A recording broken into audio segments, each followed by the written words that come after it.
السلام علیکم ورحمۃ اللہ وبرکاتہ نحمدہ ونصلی علی رسولہ الکریم اما بعد۔ حضرات محترم، حق جل مجدہ نے اپنے لطف و کرم سے ہمیں اور آپ کو ماہ مبارک عطا فرمایا جو نیکیوں کا سیزن ہے، اعمال صالحہ کے ذریعے سے اپنے آپ کے اندر قوت اور طاقت اور روحانیت پیدا کرنے کا بہت بڑا وسیلہ ہے، اور ماہ مبارک کے اندر وہ اعمال جو مختصر ہوتے ہیں وہ بھی بہت فضیلت والے ہوا کرتے ہیں۔ ماہ مبارک اب وداع کے قریب ہے، رخصت ہوا چاہتا ہے، اور قرآن کریم اور احادیث نبویہ کی روشنی میں ایسا معلوم ہوتا ہے کہ نیک عمل کے بعد بھی آدمی کو استغفار کرنا چاہیے، توبہ کرنا چاہیے۔ بعض سلف صالحین سے منقول ہے کہ جب وہ نماز پڑھا کرتے تھے، نماز کی ادائیگی کے بعد میں بھی وہ استغفار کیا کرتے تھے، اور ان کا استغفار اس طرح ہوا کرتا تھا جس طرح گناہگار گناہ کرنے کے بعد توبہ اور استغفار کیا کرتا ہے، یعنی وہ اپنی نیکیوں کو بھی حق تعالی شانہ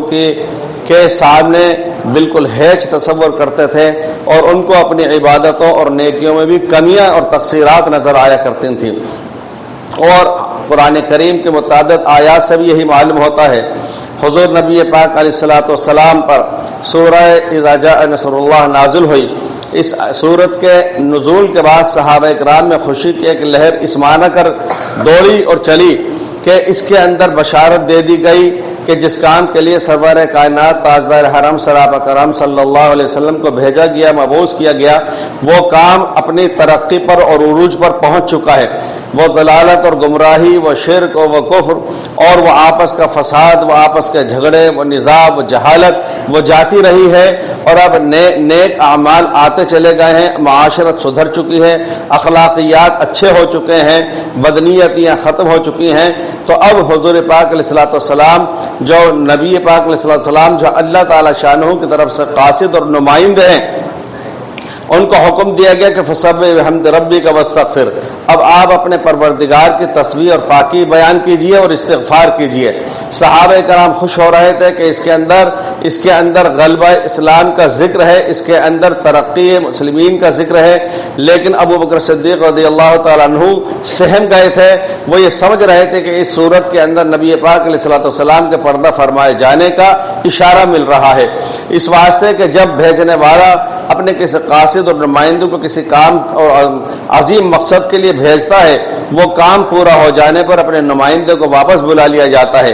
آپ علیہ الصلوۃ والسلام جس عظیم کام کے لیے، دعوت اور ہدایت کے لیے، تبلیغ اسلام کے لیے تشریف لائے، جب وہ کام اپنے عروج پر ہو چکا ہے اور ہر جگہ کے اوپر دینداری اور شرافت اور انابت اللہ چھا چکی ہے، تو ظاہر ہے کہ اب اپنے برگزیدہ رسول کو، پیغمبر کو، قاصد اور نمائندے کو بلا لیے جانے کا وقت قریب آ رہا ہے۔ تو اس کے اندر بھی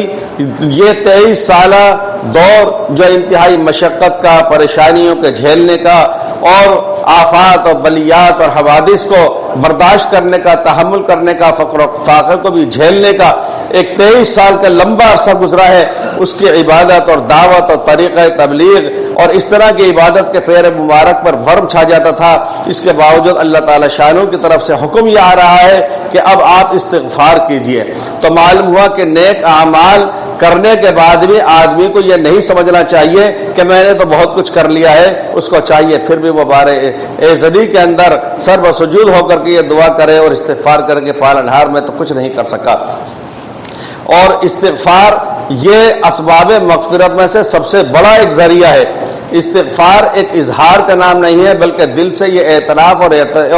اقرار حقیقت کا نام ہے کہ حقیقتاً میں شرمندہ اور شرمسار ہوں کہ مجھ سے خطائیں سرزد ہوئی ہیں اور مجھ سے غلطیاں ظاہر ہوئی ہیں۔ یہ استغفار وہ عمل ہے کہ جس کا ثمرہ، جس کا نتیجہ یہ ہوتا ہے کہ انسان کا معاش بھی سدھر جاتا ہے، جو انسان قحط سالی کے شکار ہونے سے بھی بچتا ہے، باغات میں ہریالی آ جاتی ہے، رحمت الہی متوجہ ہوتی ہے۔ اس لیے سورہ نوح کے اندر کہا گیا ہے کہ یرسل السماء علیکم مدرارا، استغفار کرتے رہو گے، توبہ کرتے رہو گے تو اللہ تعالی شانہ کی طرف سے موسلادھار بارش برسا کرے گی۔ اور اس استغفار کے لیے ایک وقت بھی ہے، ایک تو 24 گھنٹے ہر وقت استغفار کیا ہی جانا چاہیے، لیکن ان تمام اوقات کے اندر سے سحر کا وقت تہجد کا وقت سب سے زیادہ مناسب ہے، سب سے زیادہ موضوع ہے، جس وقت کی دعائیں اور استغفار بہت جلد بارگاہ الہی کے اندر پہنچتا ہے۔ اور اس کی اہمیت ہم اس سے اندازہ لگا سکتے ہیں کہ قرآن کریم کے اندر ایمان والوں کی صفات بیان کی گئی ہیں کہ وہ نیک ہے، عبادت کرنے والے ہیں، وہ فرما بردار ہیں، وہ متقی ہیں۔ اس کے بعد لیکن ان کے بارے میں کہا گیا کہ وبالاسحار ہم یستغفرون، کہ پوری پوری رات وہ اللہ تعالی شانوں کے سامنے کھڑے رہتے ہیں۔ قلیلا ما من اللیل ما یہجعون، کہ بہت کم رات کو تھوڑا حصہ سو رہے ہیں، لیکن سحر کا وقت، تہجد کا وقت جب ہو رہا ہے تو وہ اللہ تعالی شانوں کے سامنے زار و قطار رو کر کے اور استغفار اور توبہ کے اندر اپنے وقت کو وہ قیمتی بناتے ہیں۔ حضرت یعقوب علیہ السلام کے فرزندوں نے حضرت یوسف علیہ السلام کے ساتھ جو شرارت کی تھی، جو غلطی کی تھی، جو ان کو پریشان کیا تھا اور ان کو اپنے باپ سے جدا کر دیا تھا، اور وہ در بدر ہوئے تھے اور دوسرے ملک میں جا کر کے وہ بیچ دیے گئے تھے، ان کو فروخت کر دیا گیا تھا۔ یہ تمام غلطیاں کرنے کے بعد جب ایک وقت آیا تھا کہ یہ غلطیاں ظاہر ہوئیں اور مصر کے اندر حضرت یعقوب علیہ السلام بھی اور تمام ان کے صاحبزادے بھی موجود تھے، اور جب یہ غلطی کھل گئی اور یہ کلی کھل گئی تو صاحبزادوں نے کہا اپنے والد محترم سے کہ ابا جان آپ ہمارے لیے استغفار کر دیجئے پالنہار سے کہ اللہ تعالیٰ ہماری اس بڑی غلطی کو معاف فرما دے۔ تو حضرت یعقوب علیہ السلام نے فرمایا سوف استغفر لکم ربی، میں قریب تمہارے لیے اپنے پالنہار سے استغفار کروں گا۔ علماء مفسرین نے اس کے اندر دو باتیں بیان کی ہیں۔ ایک تو یہ کہ فوری طور پر استغفار کیوں نہیں کیا، اس لیے کہ بھائیوں نے یوسف علیہ السلام کو ستایا تھا، پریشان کیا تھا، تو یہ حقوق العباد ہو گیا ہے، اور حقوق العباد کے اندر جب تک بندہ معاف نہیں کرتا ہے اس وقت تک اللہ تعالیٰ شانہ بھی معاف نہیں فرماتا۔ تو یعقوب علیہ السلام نے یہ سوچا ہوگا کہ پہلے یوسف سے تو معلوم کر لوں کہ انہوں نے اپنے دل سے اپنے بھائیوں کو معاف کر بھی دیا ہے یا نہیں کیا ہے۔ لیکن دوسرا نقطہ جو علماء نے بیان کیا ہے، جو اس وقت موضوع سے متعلق وہ یہ ہے کہ یعقوب علیہ السلام اس انتظار میں تھے کہ میں سحر کے وقت میں، تہجد کے وقت میں اپنے ان بیٹوں کی غلطیوں کے اوپر اللہ تعالی شانوں سے استغفار کروں گا اور بخشش طلب کروں گا۔ تو معلوم ہوا کہ سحر کا وقت بہت قیمتی وقت ہوا کرتا ہے، سحر کا وقت بہت اہم ہوا کرتا ہے، اور اسی لیے سحر کے وقت کے اندر ہمیں اور آپ کو بتلایا گیا کہ انسان کو تہجد پڑھنے کے بعد بھی استغفار کرنا چاہیے۔ ہمیں حدیث پاک کی روشنی میں معلوم ہوا کہ زکوٰۃ کی ادائیگی کے بعد استغفار، حج بیت اللہ کرنے کے بعد استغفار، نماز ختم کرنے کے پر بھی استغفار۔ نماز آدمی جب پڑھتا ہے، جب اس کا آخری عمل ہوتا ہے قعدہ اخیرہ کے اندر، وہ تشہد بھی پڑھتا ہے، درود پاک بھی پڑھتا ہے، جب دعا پڑھتا ہے تو اللہم انی ظلمت نفسی ظلما کثیرا، اس کے اندر انسان استغفار پڑھتا ہے۔ یعنی نماز جیسا فریضہ خداوندی ادا کرنے کے بعد، اتنی عظیم الشان نیکی انجام دینے کے بعد، اور اپنے بدن اور جسم کے اندر سب سے زیادہ عزت اور ناموس کی کوئی چیز اگر ہو سکتی ہے پیشانی اور ناک، وہ بھی بار الہ کے سامنے زمین پر وہ رگڑ دیتا ہے، اس کے باوجود وہ سلام پھیرنے سے پہلے پھر توبہ استغفار کیا کرتا ہے۔ تو اس لیے ماہ مبارک چونکہ ہم سے رخصتی کے اوپر ہے، تو ہمیں چاہیے کہ اس ماہ مبارک کے یہ 2-2.5 دن جو باقی رہ گئے ہیں، اس کے اندر ہم استغفار کی کثرت کریں تاکہ اللہ تعالی شانہ کی طرف سے ہمیں خوشنودی حاصل ہو سکے۔ اسی کے ساتھ ساتھ بہت سے صحابہ کرام یہ بھی فرماتے ہیں کہ ہم نے ایک مجلس میں رسول پاک علیہ السلام کو 100 مرتبہ استغفار کرتے ہوئے رب اغفر لی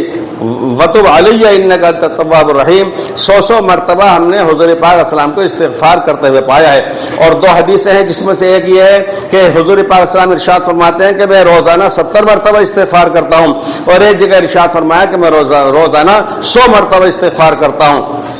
استغفار کی اہمیت کا اس سے اندازہ لگایا جا سکتا ہے کہ قرآن کریم میں اللہ تعالی شاہ نے استغفار کو توحید کے ساتھ میں ذکر کیا ہے، فَاعْلَمْ أَنَّهُ لَا إِلَٰهَ إِلَّا اللَّهُ وَاسْتَغْفِرْ لِذَنبِكَ،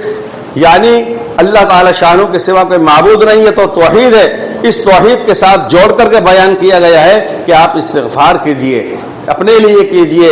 مومنین اور مومنات کے لیے کیجئے۔ تو معلومہ کہ استغفار یہ وہ عمل ہے کہ جس کا حق تعالی شاہ نے پیغمبر اعظم کو بھی حکم دیا، تاکہ اس کے ذریعے سے امتی یہ پہچان سکے کہ جب نبیوں کو اور رسولوں کو بھی استغفار کیے جانے کا حکم تھا اور ان کی عادت شریفہ اور شیوا رہی ہے، تو ہم گناہ گاروں کو اس کا کس قدر خیال کرنا چاہیے۔ یہ حضرت لقمان علیہ السلام نے، یا حضرت لقمان حکیم نے اپنے صاحبزادے کو یہ نصیحت کی تھی عبد لسانک الاستغفار، اپنی زبان کو استغفار کا عادی بنا لو. استغفار کی عادی جب زبان بن جائے گی تو پھر انشاءاللہ رحمت الہی بھی متوجہ ہوگی. اسی کے ساتھ ساتھ یہ بھی ہمیں سمجھنا چاہیے کہ رمضان المبارک چونکہ قریب بختم ہے تو جن حضرات نے رمضان المبارک کو اس طرح سے گزارا ہے جس طرح گزارے جانے کا ہم کو حکم دیا گیا ہے، تو وہ حضرات تو اس کو اسی نیک عمل کے اوپر ختم کریں، اور جن حضرات سے غلطی اور کوتاہیاں ہوئی ہیں ان کو چاہیے کہ یہ 2-2.5 دن کی وہ اہمیت کو سمجھتے ہوئے اس کی قدر کریں. اور آخر کے اندر یہ عمل ہمارا جب استغفار کے ساتھ اور توبہ کے ساتھ جائے گا تو انشاءاللہ امید ہے کہ انما الاعمال بالخواتیم، انما الاعتبار بالخواتیم، خاتمے کا اعتبار ہوا کرتا ہے، تو یہ بھی ہمارے لیے بہتر رہے گا. یہ بات بھی ہمیں چاہیے سمجھنا چاہیے کہ سحر کا وقت وہ کئی اعتبار سے بہت قیمتی ہے. عبادت کا تو ہے ہی ہے، لیکن اس کے ساتھ میں یہ بھی ہے کہ رسول پاک صلی اللہ علیہ وسلم جب رات میں عبادت فرمایا کرتے تھے تو آپ کو حکم دیا گیا ولا تجہر بصلاتک ولا تخافت بها وابتغ بین ذلک سبیلا، کہ آپ بہت زیادہ تیز آواز سے نہ پڑھیے، بہت آہستہ بھی نہ پڑھیے، درمیانی انداز کے اندر پڑھ لیجئے. تو سحر کا وہ وقت، اس وقت میں بھی بلند آواز سے قرات کیے جانے کا ذکر نہیں ہے بلکہ درمیانی ربی سے. اسی لیے علماء نے لکھا ہے کہ اگر کوئی شخص سو رہا ہو تو تلاوت کرنے والا جتنے بھی اذکار اور اوراد ہیں ان میں سب سے بہتر اور افضل ترین عمل وہ تلاوت قرآن کریم ہے. لیکن تلاوت کرنے والے کے لیے بھی کہا گیا کہ اس کا اتنی بلند آواز سے تلاوت کرنا کہ سونے والوں کی نیند میں خلل ہو اور نماز پڑھنے والے کی نماز میں دخل ہو، یہ مکروہ ہے، یہ درست نہیں ہے. لہذا وہ حضرات جو سحر کے اس قیمتی وقت کے اندر اتنی بلند آواز کے ساتھ میں وہ آواز بلند رکھتے ہوں اور بار بار بلند رکھتے ہوں تو ان کو چاہیے کہ وہ نبی پاک صلی اللہ علیہ وسلم کی اس حدیث مبارک کو بھی سامنے رکھے جو ایک صحابی رسول نقل کرتے ہیں کہ ہم نے دیکھا کہ رسول پاک صلی اللہ علیہ وسلم مقداد کہتے ہیں کہ رسول پاک صلی اللہ علیہ وسلم تشریف لائے تو آپ علیہ الصلوۃ والسلام نے سلام فرمایا اس انداز سے کہ جاگنے والا تو سن لے اور سونے والا بیدار نہ ہو جائے، یعنی اس درمیانی رفتار سے ہوا کرتا تھا. سحر کا وقت ہے، بہت سے حضرات وہ ہیں جن پر روزہ فرض نہیں ہے، بہت سے خواتین ہیں جو ایام منہیہ میں ہیں وہ روزہ نہیں رکھ پائیں گی، بہت سے معذورین ہیں بوڑھے ہیں جو صبح میں روزہ نہیں رکھ سکتے، بہت سے حضرات ہیں جو اس وقت یاد الہی کے اندر اور اللہ سے لو لگانے کے اندر تعلق مع اللہ جوڑنے کے اندر مصروف ہیں، توبہ اور استغفار میں ہیں، وہ سجدہ ریز ہیں. تو لہٰذا اس بات کا بھی خیال کیا جانا چاہیے. اسی کے ساتھ ساتھ ایک بات یہ عرض کرنی ضروری ہے کہ والذین هم عن اللغو معرضون، قرآن کریم میں فرمایا گیا ہے کہ ایمان والوں کی اچھی صفات میں سے یہ ہے کہ وہ لغو اور لایانی چیزوں سے بچتے ہیں، اعراض کرتے ہیں. لہذا ہمیں بھی یہ چاہیے، حدیث پاک کے اندر بھی حسن اسلام المری ترکہ والا یعنی اسلام کی خوبی یہ ہے کہ آدمی ان چیزوں کو چھوڑ دے جس میں نہ دین کا کوئی فائدہ نہ دنیا کا کوئی فائدہ. اس سے معلوم ہوا کہ خاص طور سے نوجوان حضرات وہ اس بات کا خیال رکھیں کہ ایک حدیث پاک میں کہا گیا ہے کہ عقبہ بن عامر کہتے ہیں کہ حضور نے ارشاد فرمایا املک علیک لسانک، اپنی زبان کو قابو میں کنٹرول میں رکھو، ولیسعک بیتک، تمہارا گھر تم کو سمائے رکھے، یعنی بلا ضرور خامخواہ گھر سے باہر نہ نکلو، یا تو کوئی دینداری ہو یا رشتہ داری نبھانی ہو یا کوئی کام دھندا معاش ہو. یہ فرمایا وابکی علی خطیئتک، اور اپنے گناہوں کے اوپر رو اور توبہ اور استغفار کرو. لہذا لغو چیزوں کے لیے آدمی کو بلا وجہ گھر سے باہر نکلنا، اس کے اندر اس کو احتیاط برتنا چاہیے. آخر کے اندر ایک بات یہ بھی عرض کر دوں کہ زکوٰۃ وہ بھی بہت اہم فریضہ ہے اور ماہ مبارک میں لوگ زکوٰۃ ادا کیا کرتے ہیں. زکوٰۃ کی ادائیگی کے اندر سب سے پہلی ترجیح مدارس دینیہ کو دینی چاہیے جہاں سے اسلام کو فروغ ہوتا ہے اور تقویت حاصل ہوتی ہے. اسی کے ساتھ ساتھ دوسرے نمبر پر زکوٰۃ کی ادائیگی اس انداز سے کی جائے کہ جو نوجوان ہیں وہ کما سکتے ہیں، محنت مزدوری کر سکتے ہیں، کوئی چیز فروخت کر سکتے ہیں، ٹھیلا لگا سکتے ہیں، فٹ پاتھ بیچ سکتے ہیں، ان کو اتنی رقم مہیا کر دی جائے یا سامان دلا دیا جائے کہ وہ اپنے پیروں پر کھڑے ہونے کی کوشش کریں اور ہر سال زکوٰۃ حاصل کرتے رہنے کا شیوا بنا کر کے نہ بیٹھ جائیں. ایک بہت ضروری بات یہ عرض کرنی ہے کہ اجماع امت اور سلف صالحین کے طریقے سے انسان کو کبھی نہیں ہٹنا چاہیے۔ آج کل ہمارے نوجوانوں کے اندر یہ مرض بہت عام ہوتا چلا جا رہا ہے کہ وہ جو مسنون طریقہ چلا آ رہا ہے بیان کا، 1 مہینے تک لگاتار متواتر آپ حضرات یہاں الحمدللہ جامع مسجد میں خطابات سنا کرتے ہیں، یہ طریقہ متوارث طریقہ ہے، یہ مسنون طریقہ ہے کہ دین کی بات کو حاضر باش ہو کر کے سنا جائے، سمجھا جائے، اس کے لیے قربانی بھی دی جائے، محنت بھی کی جائے، حاضری بھی دی جائے۔ اور ایک طریقہ یہ ہے کہ انسان نیٹ کے اوپر، واٹس ایپ کے اوپر، چینلوں کے اوپر، یوٹیوب کے اوپر کچھ خطابات سن لیتا ہے، پھر اس کے اندر وہ بیان کرنے والے بھی یہ سوچتے ہیں کہ ہم کوئی ایسی بیان کریں کہ جو کچھ ہٹکے ہو، کچھ نہیں ہو۔ تو جس طرح کچھ نوجوان چنچل لڑکے ہوا کرتے ہیں کہ برسات کے موسم کے اندر جب دھوپ آ جاتی ہے تو وہ پتھر کو ہٹاتے ہیں، اس کے نیچے کیڑے مکوڑوں پر جب دھوپ پڑتی ہے تو وہ ادھر سے ادھر بھاگنے دوڑنے لگتے ہیں، تو کھلی اڑاتے ہیں، مستی اڑاتے ہیں۔